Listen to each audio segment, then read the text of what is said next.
நீலகிரி மாவட்டத்திற்கு அதிகனமழையின் காரணமாக 25/5/2025 அன்று ரெட் அலர்ட் எச்சரிக்கை விடுக்கப்பட்டுள்ளது. இதன் காரணமாக மாவட்ட நிர்வாகம் சுற்றுலா பயணிகளுக்கு எச்சரிக்கை விடுத்துள்ளது. சுற்றுலா தலங்களை மூடிய நிலையிலும் சுற்றுலா பயணிகள் பல்வேறு இடங்களுக்கு சென்று சுற்றி பார்த்து வருகின்றனர். அப்படி ட்ரீ பார்க் பகுதியை குடும்பத்துடன் சுற்றி பார்த்து கொண்டிருந்த சுற்றுலா பயணியான அதிதேவ் என்ற 15 வயது சிறுவன் மீது மரம் விழுந்து அவர் சம்பவ இடத்திலேயே உயிரிழந்தது சோகத்தை ஏற்படுத்தியுள்ளது.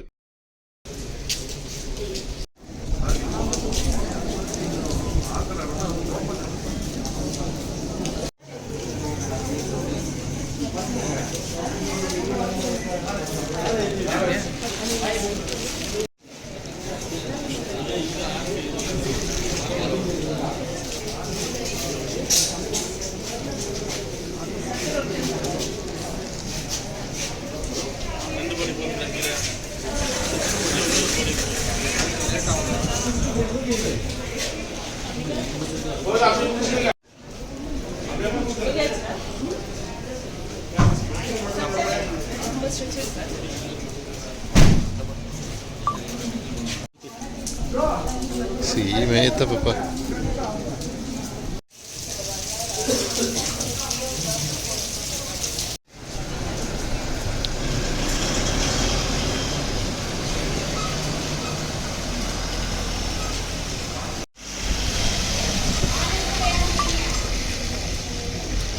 ராகம் டிவி யூடியூப் பக்கத்தை சப்ஸ்கிரைப் செய்யுங்கள்.